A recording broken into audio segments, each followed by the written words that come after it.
Hello students, let's resume our Haryana GK quick revision series. So today's topic is Haryana के मेले. Without wasting time, let's start. And today's first question is Shah चोखा खोरी मेले का आयोजन हरियाणा के किस जिले में लगता है? तो यह लगता है गुरुग्राम जिले में। शाह चोखा खोरी मेले का आयोजन हरियाणा के गुरुग्राम जिले में होता है। यह खोरी नामक स्थान पर लगता है और अप्रैल मई के महीने में लगता है। यह मुस्लिम समुदाय को समर्पित है। यह जो मेला है यह मुस्लिम समुदाय के द्वारा मनाया जाता है। नेक्स्ट इज सारे भारत के शिल्पी व कलाकार हरियाणा के किस मेले में भाग लेते हैं?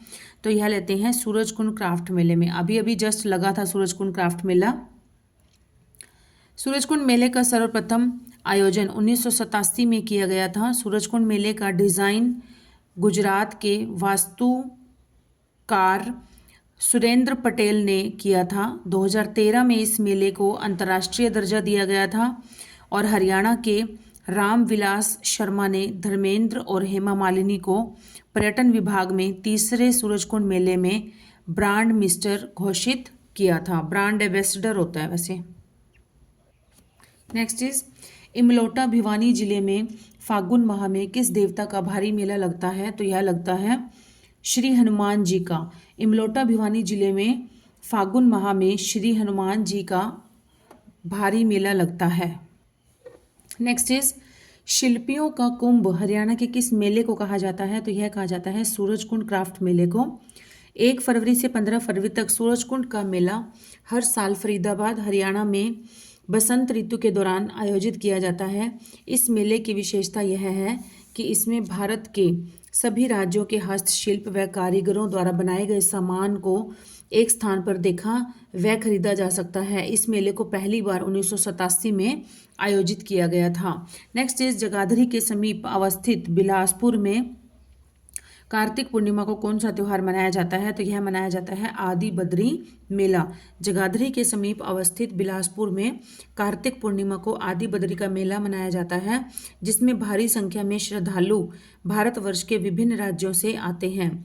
नेक्स्ट इज हरियाणा के कैथल नगर में डोगरा गेट के समीप निम्न कौन सा गुरुद्वारा स्थित है? तो यह है गुरुद्वारा नीम साहिब। हरियाणा के कैथल नगर में डोगरा गेट के समीप नीम साहिब गुरुद्वारा स्थित है और गुरु तेग बहादुर जी के लिए प्रसिद्ध है। यहाँ पर एक नीम का पेड़ है जिसके नीचे गुरु तेग बहादुर जी बैठे थे और ऐसा माना जाता है कि यहाँ पर आने से बीमारियाँ भी दूर हो जाती हैं। नेक्स्ट इज बाबा रामेश्वर धाम कहाँ पर स्थित है? बाबा रामेश्वर धाम है बामनवास। बामनवास महेंद्रगढ़ में स्थित है। बामनवास यह गांव हरियाणा राजस्थान सीमा पर दक्षिण पश्चिम दिशा में नारनौल से 25 किलोमीटर दूर स्थित है और यह मुख्य रूप से बाबा रामेश्वर दास के मंदिर के लिए प्रसिद्ध है।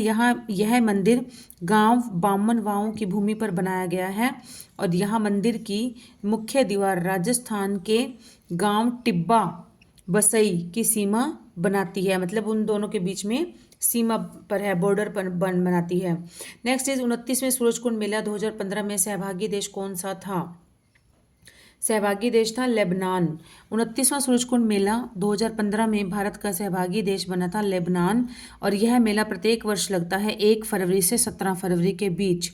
लेकिन अब क्या है, कुछ इसमें 1-2 दिन आगे पीछे हो जाता है। ये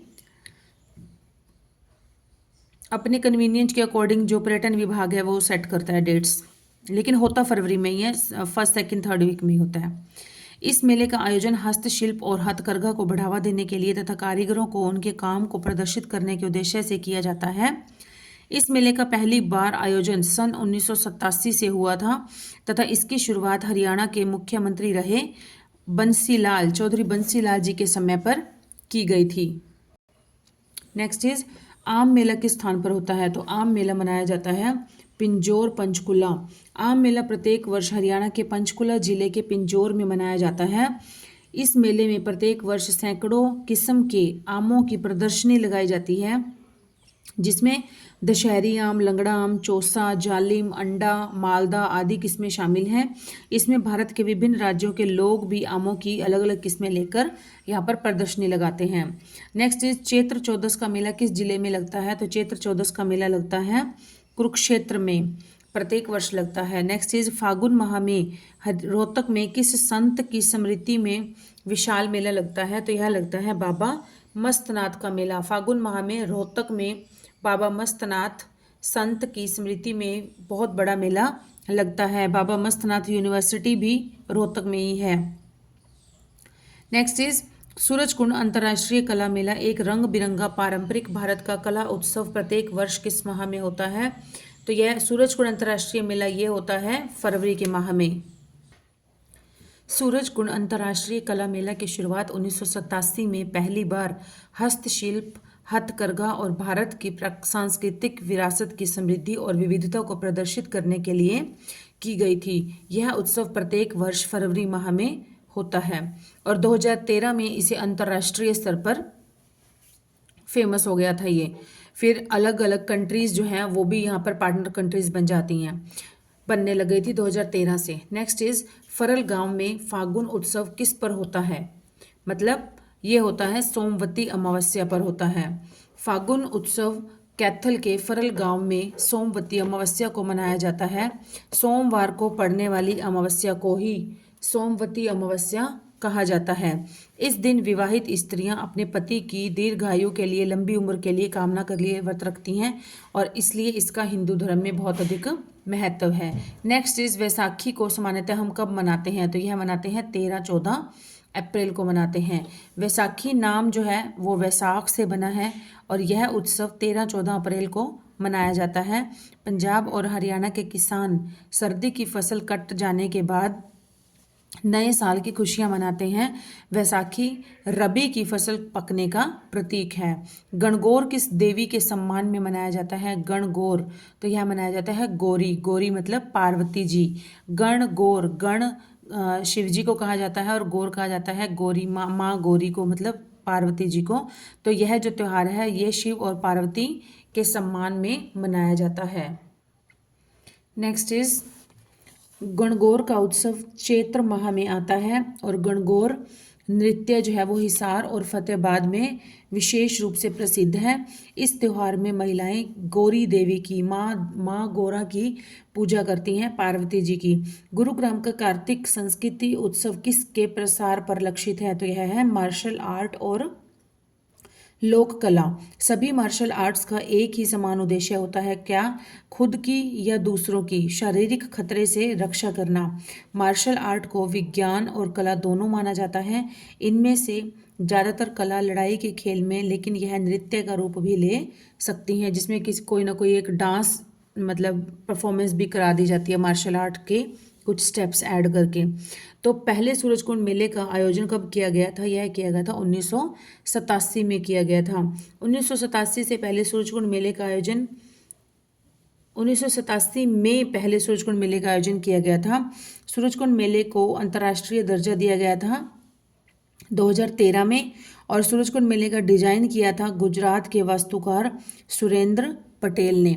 नेक्स्ट इज कौन से मेले की अथॉरिटी पर्यटन विभाग, हरियाणा पर्यटन विभाग और भारत सरकार के पर्यटन विभाग, पर्यटन व संस्कृति विभाग दोनों के द्वारा की जाती है? तो यह की जाती है सूरजकुंड मेला, क्योंकि इसमें क्या है पार्टनर स्टेट भी होता है और पार्टनर कंट्री भी होती है। तो पार्टनर कंट्री होगी तो वो सेंट्रल लेवल पे चला जाता है, तो इसलिए भारत सरकार का जो पर्यटन और संस्कृति विभाग है वो भी इसमें उसके पास भी अथॉरिटी रहती है। सूरजकुंड मेले का आयोजन कई मंत्रालयों के द्वारा किया जाता है। अनंगपाल द्वितीय ने सूरजकुंड मेले का निर्माण करवाया था। इनके पास ही मयूर लेक स्थित है। बुद्धो माता मेला गुरुग्राम के मुबारकपुर स्थान पर लगता है। शीतला माता मेला ये भी गुरुग्राम में लगता है, चैत्र सप्तमी को लगता है। शीतला माता मेला 2 बार लगता है नवरात्रों में। कालका का मेला या फरीदाबाद के मोहाना नामक स्थान पर लगता है।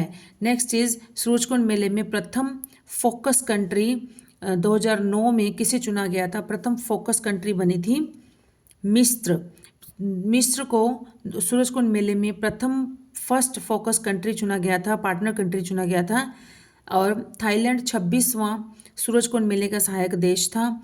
अफ्रीका जो था वो 27वें सूरजकुंड मेले का सहायक देश था और श्रीलंका जो था वो 28वें सूरजकुंड मेले का सहायक देश था। नेक्स्ट इज सूरजकुंड के कौन से मेले में सहायक देश लेबनान व थीम स्टेट छत्तीसगढ़ था? तो यह था 29वां मेला, 29वें मेले में था, जो कि कब लगा था?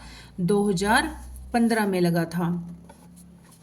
नेक्स्ट इज 29वें सूरजकुंड मेले में सहायक देश जो था वो था लेबनान और वह थीम स्टेट छत्तीसगढ़ था। 26वें मेले में थाईलैंड सहायक देश था और 27वें मेले में अफ्रीका के कुछ देश सहायक थे। 28वें मेले में श्रीलंका खुद सहायक देश था।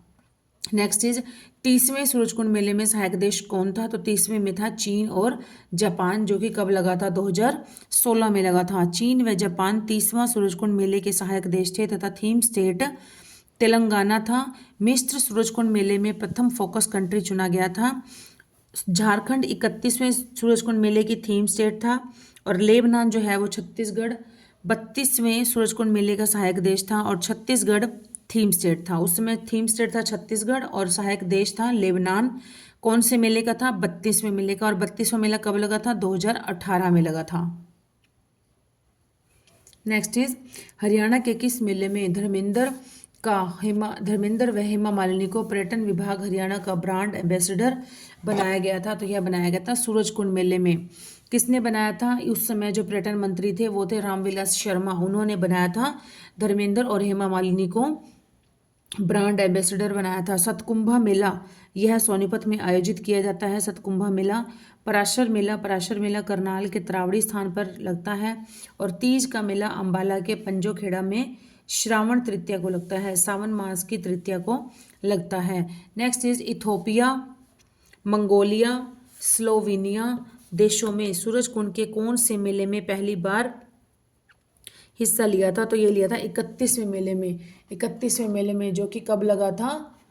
2017 में लगा था। 31वें सूरजकुंड मेले का सहायक देश था मिस्र व थीम स्टेट था झारखंड और 31वें सूरजकुंड मेले में इथोलिया, मंगोलिया, स्लोवेनिया ने पहली बार हिस्सा लिया था। 26वें मेले में थाईलैंड देश सहायक था और 30वें मेले में थीम स्टेट तेलंगाना था। 33वें मेले में थीम स्टेट महाराष्ट्र था।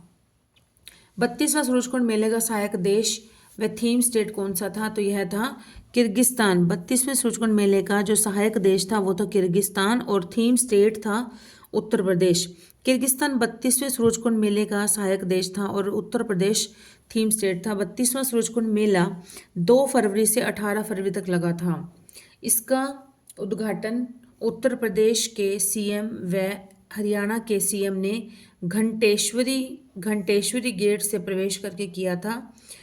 थाईलैंड व महाराष्ट्र 33वें सूरजकुंड मेले के सहायक देश व थीम स्टेट थे। लेबनान व छत्तीसगढ़ 29वें सूरजकुंड मेले के सहायक देश व थीम स्टेट थे। लेबनान व छत्तीसगढ़। चीन व जापान 30वें सूरजकुंड मेले के सहायक देश व थीम स्टेट थे। 33वें सूरजकुंड मेले में थीम कंट्री व थीम स्टेट कौन सा था? तो यह था थाईलैंड व महाराष्ट्र और 33वां सूरजकुंड मेला लगा था 2019 में लगा था। 33वें सूरजकुंड मेले का थीम कंट्री था थाईलैंड और थीम स्टेट था महाराष्ट्र। यह मेला 1 फरवरी से 17 फरवरी तक चला था और इस मेले में 32 देशों ने भाग लिया था। अफ्रीका 27वें सूरजकुंड मेले में सहायक देश था। श्रीलंका 28वें सूरजकुंड मेले में सहायक देश था। किर्गिस्तान व उत्तर प्रदेश ये 32वें सूरजकुंड मेले में सहायक देश थे और थीम स्टेट था। सूरजकुंड के कौन से मेले का शुभ आरंभ राष्ट्रपति कोविंद एवं हरियाणा के राज्यपाल सत्यदेव नारायण आर्य ने किया था? तो यह किया था 34वें मेले का। 34वें मेले का किया था। 34वां सूरजकुंड मेले का थीम कंट्री था उज्बेकिस्तान और थीम स्टेट था हिमाचल प्रदेश। यह मेला 1 फरवरी से 16 फरवरी तक चला था। इस बार 30 देशों ने भाग लिया था। 30वें मेले की थीम स्टेट तेलंगाना थी और 31वें मेले में सहायक देश था मिस्र। 32वां मेला 2 फरवरी से 18 फरवरी तक चला था।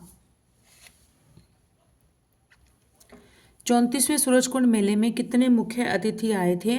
तो ये आए थे 5 मुख्य अतिथि आए थे, 5 चीफ गेस्ट आए थे 34वें सूरजकुंड मेले में।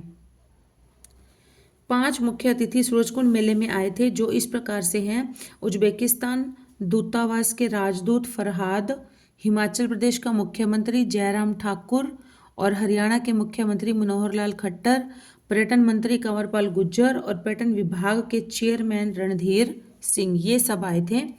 34वें सूरजकुंड मेले के चीफ गेस्ट थे ये सब।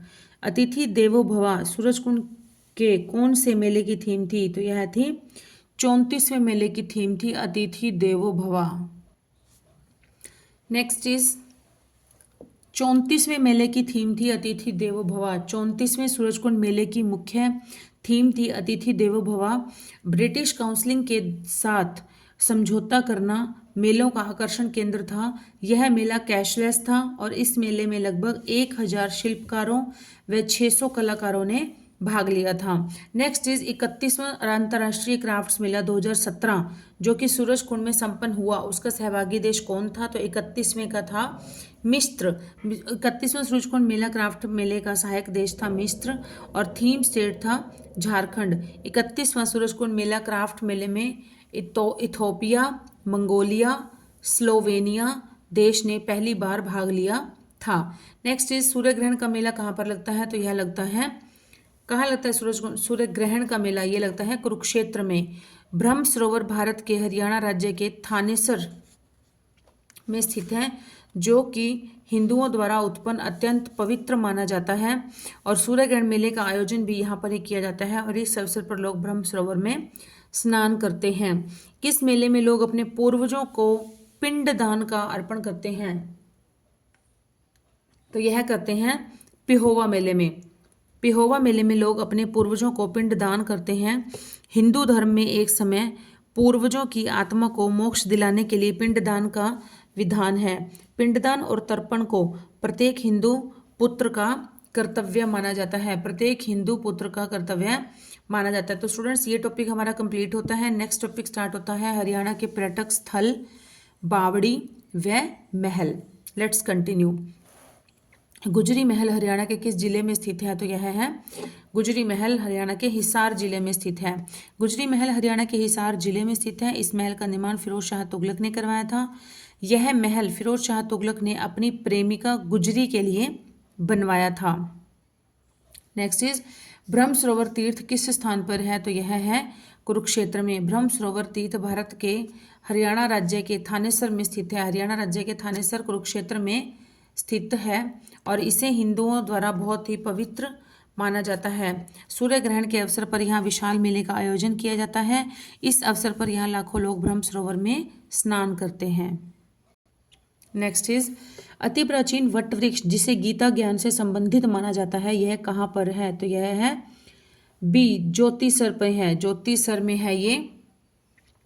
अति प्राचीन वट वृक्ष जिसे गीता ज्ञान से संबंधित माना जाता है, ज्योतिसर कुरुक्षेत्र में स्थित है। यहाँ पर श्री कृष्ण ने अर्जुन को गीता का उपदेश वट वृक्ष या बरगद का पेड़ भी कहते हैं या इसे अक्षय वट भी कहते हैं, इसके नीचे दिया था। नेक्स्ट इज फल्गु टैंक एक पर्यटक स्थल है, यह कहाँ पर स्थित है? तो यह है कैथल में। फल्गु टैंक पर्यटक स्थल हरियाणा के कैथल जिले में स्थित है। यहाँ पर मेला भी लगता है। सुभाष चंद्र बोस पार्क कहाँ पर स्थित है? तो यह है अंबाला में। सुभाष चंद्र बोस पार्क हरियाणा के अंबाला जिले में स्थित है। कृषि आधारित फूड पार्क निम्नलिखित में से कहाँ पर स्थापित है? कृषि आधारित है नरवाणा, साहा और डवली, इन तीनों ही जगह पर है। नरवाणा जींद में, डवाली सिरसा में और साहा अंबाला में तथा राई जो है वो सोनीपत में, ये सब जगह पर ही स्थित है। हरियाणा में राजा हर्ष का टीला कहाँ पर है? तो यहाँ हमें पता है कहाँ पर है, थानेसर में। राजा हर्ष का टीला थानेसर कुरुक्षेत्र में स्थित है। इसके साथ साथ कर्ण का टीला जो है वो भगवानपुर का टीला, दौलतपुर का टीला भी कुरुक्षेत्र में स्थित है। देखिए, कर्ण का टीला जो है वो कुरुक्षेत्र में है, भगवानपुर में, और कर्ण झील जो है वो करनाल में है। ठीक है, कर्ण झील कहाँ पर है? करनाल में। बट कर्ण का जो टीला है वो है भगवानपुर कुरुक्षेत्र में। कर्ण का टीला, भगवानपुर का टीला और दौलतपुर का टीला, ये सारे हैं कुरुक्षेत्र में। नेक्स्ट इज पांडु पिंडारा पवित्र स्थान हरियाणा के किस नगर के समीप है? तो यह है जींद। पांडु पिंडारा जींद के समीप है। यहाँ पर पांडवों ने 12 वर्ष तक सोमवती अमावस्या की प्रतीक्षा की थी। इसी स्थान पर ही पांडवों ने महाभारत युद्ध के बाद अपने पूर्वजों के पिंडदान किए थे। इसी कारण ही इसे हरियाणा का लघु हरिद्वार भी कहा जाता है। नेक्स्ट इज किसने नारनौल में एक महल बनवाया था जो कि मुगल बादशाह शाहजहां का दीवान था? तो यह बनवाया था राय मुकुंद दास ने। राय मुकुंद दास ने बनवाया था। राय माधव दास ने नारनौल महेंद्रगढ़ में राय माधव दास का छत्ता या बीरबल का छत्ता नामक महल का निर्माण करवाया था जो कि मुगल बादशाह शाहजहां का दीवान था। और शाहजहां मुगलों के 5वें शासक थे। शाहजहां मुगलों के कौन से शासक थे? 5वें शासक थे। नेक्स्ट इज मछुआरों का स्वर्ग किस पर्यटन स्थल को कहा जाता है? तो यह कहा जाता है हथनी कुंड पर्यटन स्थल। हथनी कुंड पर्यटन स्थल यमुनानगर के ताजेवाला से लगभग 5 किलोमीटर की दूरी पर स्थित है। इसे मछुआरों का स्वर्ग कहा जाता है। और हाल ही में हरियाणा पर्यटन स्थल ने यहाँ पर पिंटेल होटल की स्थापना भी की है। ज्योतिसर पर्यटन स्थल कुरुक्षेत्र में सरस्वती नदी पर स्थित है। नेक्स्ट इज शांति का प्रतीक किस पर्यटन स्थल को माना जाता है? तो यह माना जाता है कालेश्वर पर्यटन स्थल को। कालेश्वर पर्यटन स्थल को शांति का प्रतीक माना जाता है। यह हथनी कुंड पर्यटन स्थल से लगभग 5 किलोमीटर की दूरी पर स्थित है। सोहना पर्यटन स्थल यह गुरुग्राम में स्थित है। और मैना पर्यटन स्थल ये रोहतक में स्थित है। मैना पर्यटन स्थल है रोहतक में स्थित। मछलियों को पकड़ने के लिए निम्नलिखित प्रसिद्ध कौन सा पर्यटन स्थल है? तो यह है ताजेवाला पर्यटन स्थल। ताजेवाला पर्यटन स्थल यमुनानगर में स्थित है। यहाँ से यमुना नदी में से पश्चिमी नहर निकाली गई है। यह पर्यटन स्थल मछलियों को पकड़ने के लिए बहुत प्रसिद्ध है। कालेश्वर पर्यटन स्थल, इस पर्यटन स्थल के पास कालेश्वर वाइल्ड लाइफ सेंचुरी है। हथनी कुंड पर्यटन स्थल जिसके पास दादूपुर स्थान है, यहाँ 60 किलोमीटर 60 दरी यमुना जल को नियंत्रित करने के लिए बनी है। यहाँ पर 60 दरी यमुना जल को नियंत्रित करने के लिए बनी है। गर्म पानी के झरने के लिए कौन सा पर्यटन स्थल है? तो यह है सोहना। सोहना गर्म पानी के चश्मे के लिए प्रसिद्ध है और यह गुरुग्राम में स्थित है। इसमें 2 कुंड हैं, शिव कुंड और शीला कुंड। इसे गर्म पानी का चश्मा भी कहा जाता है। और मैगपाई यह कहाँ पर है? यह फरीदाबाद में स्थित है। सनबर्ड मोटेल यह सूरजकुंड फरीदाबाद में है। और स्काईलार्क यह पानीपत में है। शम्मा पर्यटन स्थल और सुल्तानपुर पक्षी विहार ये कहाँ पर है? तो यह दोनों हैं गुरुग्राम में। शम्मा पर्यटन स्थल और सुल्तानपुर पक्षी विहार पर्यटन स्थल दोनों ही गुरुग्राम में स्थित हैं। सुल्तानपुर पक्षी विहार को 1972 में पर्यटन स्थल का दर्जा दिया गया था। और पलवल में द्रौपदी घाट स्थित है। फरीदाबाद इसे औद्योगिक नगरी के नाम से भी जाना जाता है। नूह है कोटला झील नूह में स्थित है। अरावली का गोल्फ मैदान कहाँ पर स्थित है? अरावली का गोल्फ मैदान है फरीदाबाद में। फरीदाबाद में अरावली का गोल्फ मैदान स्थित है। इस मैदान का डिज़ाइन अमेरिका के स्टीवन के गोल्ड मैदान की तरह ही है। इसे 1966 में पर्यटन स्थल घोषित किया गया था। पलवल इसका क्षेत्रफल है 1359 वर्ग किलोमीटर। और नूह छुई मुई तालाब कहाँ पर है? नूह में है। गुरुग्राम ताऊ देवीलाल स्टेडियम गुरुग्राम में स्थित है। सूरजकुंड फरीदाबाद के कौन से पर्यटन स्थल स्थित है सूरजकुंड में? तो यह है सनबर्ड मोटेल सूरजकुंड फरीदाबाद में स्थित है। 1970 में ये पर्यटन स्थल बनाया गया था। कैक्टस गार्डन पंचकुला में, तिलियार झील रोहतक में और मैगपाई जो है ये फरीदाबाद में है। नेक्स्ट इज तोमर वंश के राजा सूरजमल ने कौन सी झील का निर्माण करवाया था? तो यह करवाया था सूरजकुंड झील का निर्माण करवाया था। सूरजकुंड झील फरीदाबाद में स्थित है। इसका निर्माण तोमर वंश के राजा सूरजमल ने करवाया था। और इसकी आकृति जो है वो सूर्योदय जैसी है। सूर्योदय जैसे सूर्य उदय होता है उस तरह की है। बड़खल झील फरीदाबाद में स्थित बहुत सुंदर झील है। और कर्ण झील यह करनाल में स्थित है। नेक्स्ट इज यात्रियों के लिए नरवाना शहर से नियंत्रित शुद्ध पानी कौन से पर्यटन स्थल से आता है? तो यह आता है ज्योतिसर पर्यटन स्थल से। ज्योतिसर पर्यटन स्थल थानेसर कुरुक्षेत्र में सरस्वती नदी के तट पर स्थित है। और यहाँ पर यात्रियों के लिए नरवाना नहर से नियंत्रित शुद्ध पानी आता है। ताजेवाला पर्यटन स्थल, यहाँ से यमुना नदी से पश्चिमी नहर निकलती है। और कालेसर पर्यटन स्थल, यह स्थान शांति का प्रतीक माना जाता है। हथनी कुंड पर्यटन स्थल, इसे मछुआरों का स्वर्ग भी कहा जाता है, इसे मछुआरों का स्वर्ग भी कहा जाता है। नेक्स्ट इज कर्ण झील कहाँ पर है, तो कर्ण झील है करनाल में, और कर्ण का टीला है कुरुक्षेत्र में। करनाल में कर्ण झील स्थित है तथा पश्चिमी यमुना नहर के दोनों ओर 56 कनाल भूमि पर कर्ण झील का ओएसिस स्थित है। ओएसिस कुरुक्षेत्र, शाहाबाद कुरुक्षेत्र को हॉकी का गढ़ कहा जाता है, हॉकी का गढ़। और फरीदाबाद है धोज झील फरीदाबाद में स्थित है। गुरुग्राम हरियाणा के दक्षिण पूर्व में गुरुग्राम स्थित है। नेक्स्ट इज पैराकीट और नीली क्रांति कृष्णा डैम कहाँ पर स्थित है, तो यह है कुरुक्षेत्र में स्थित है। कुरुक्षेत्र जिले में पैराकीट और नीली क्रांति कृष्णा डैम स्थित है। कुरुक्षेत्र की स्थापना 23 जनवरी 1973 में की गई थी और यह हरियाणा के उत्तरी भाग में स्थित है। यमुनानगर में नर नारायण की गुफा स्थित है। और करनाल में यहाँ पर धान की खेती अधिक होती है। फरीदाबाद में पर्यावरण न्यायालय की स्थापना की गई है। नेक्स्ट इज उत्तर भारत का नंदवन किसे कहा जाता है, नंदवन कहा जाता है यादवेंद्र गार्डन को। यादवेंद्र गार्डन को उत्तर भारत का नंदवन कहा जाता है। यह गार्डन पिंजौर पंचकुला में स्थित है और यह गार्डन 17वीं शताब्दी में फिदाई खान ने औरंगजेब के शासनकाल के दौरान बनवाया था। फिदाई खान ने औरंगजेब के शासनकाल के दौरान इसे बनवाया था। तिलियार झील है हमारी रोहतक जिले में स्थित है। और कैक्टस गार्डन कहाँ है, पंचकुला में स्थित है। रेड बिशप और मोरनी हिल्स कहाँ पर है, तो यह है पंचकुला में। पंचकुला जिले में रेड बिशप और मोरनी हिल्स पर्यटन स्थल स्थित हैं। मोरनी हिल्स स्विमिंग पूल के लिए प्रसिद्ध है और मोरनी हिल्स भी से आगे एक बड़ी झील भी है जिसका नाम है टिक्करताल झील। अंबाला में परिणीति चोपड़ा का संबंध अंबाला से है। और पंचकुला HMT की फैक्ट्री पिंजौर पंचकुला में स्थित है। यमुनानगर टिम्बर मार्केट यमुनानगर में स्थित है। नेक्स्ट इज तिलियार लेक और मैना पर्यटन स्थल कहाँ पर है, तो हमने पढ़ा अभी पीछे रोहतक में है। रोहतक में तिलियार झील और मैना पर्यटन स्थल दोनों ही स्थित हैं। तिलियार झील पर्यटन स्थल एक झील भी है। इसके अतिरिक्त इस पर्यटन स्थल के साथ चिड़ियाघर और भूल भुलैया विशेष आकर्षण का केंद्र है। रेवाड़ी में युद्ध संग्रहालय रेवाड़ी में स्थित है। और झज्जर हरियाणा का प्रथम कैंसर संस्थान भाड़सा झज्जर जिले में है। और नूह जिले का गांव घासड़ा गांधीग्राम कहलाता है, इसलिए इसका नाम बदलकर अब मेवात कर दिया गया है, घासड़ा गांधीग्राम। कैक्टस गार्डन कहाँ पर है, तो ये हमने अभी पढ़ा पंचकुला में है। कैक्टस गार्डन है पंचकुला में स्थित है। और पंचकुला में एशिया का सबसे बड़ा कैक्टस गार्डन है।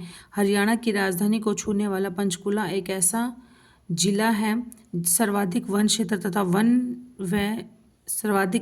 सबसे ज़्यादा वन क्षेत्र है तथा वन क्षेत्र और प्रगतिशीलता वाला जिला पंचकुला है। अंबाला जो है वो उत्तरी रेलवे जोन का एक मंडल मुख्यालय है। रेलवे जोन का मंडल मुख्यालय है। लवकुश की नगरी कैथल को कहा जाता है। स्काईलार्क, काला अम्ब और ब्लू जे पर्यटन स्थल कहाँ पर स्थित हैं, तो यह है पानीपत में। स्काईलार्क, काला अम्ब और ब्लू जे पर्यटन स्थल पानीपत में से स्काईलार्क, काला अम्ब और ब्लू जे सालारगंज पर्यटन स्थल स्थित हैं। पानीपत हरियाणा के मध्य पूर्व में स्थित है। और हरियाणा का सबसे पुराना पुल पानीपत में है जिसकी लंबाई 7 मीटर है। भारतीय सेना के भी 70% कंबल पानीपत में तैयार किए जाते हैं। सोनीपत को 1 जून 2015 को संचालित किया जाए 1 जून 2015 को नगर निगम घोषित किया गया। करनाल में मधुबन में पुलिस ट्रेनिंग कॉलेज स्थित है। नेक्स्ट इज अंबाला में कौन सा पर्यटन स्थल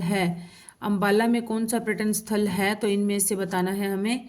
काला अम्ब, रेड बिशप, चकोर, किंगफिशर। तो किंगफिशर जो है वो अंबाला में पर्यटन स्थल है। और किंगफिशर पर्यटन स्थल अम्बाला में है। काला अम्ब यह कहाँ पर है? पानीपत में है। इसका संबंध पानीपत के तीसरे युद्ध 14 जनवरी 1761 से है। रेड बिशप यह कहाँ पर है? पंचकुला में। और चौकोर कहाँ पर है? सोनीपत में स्थित है।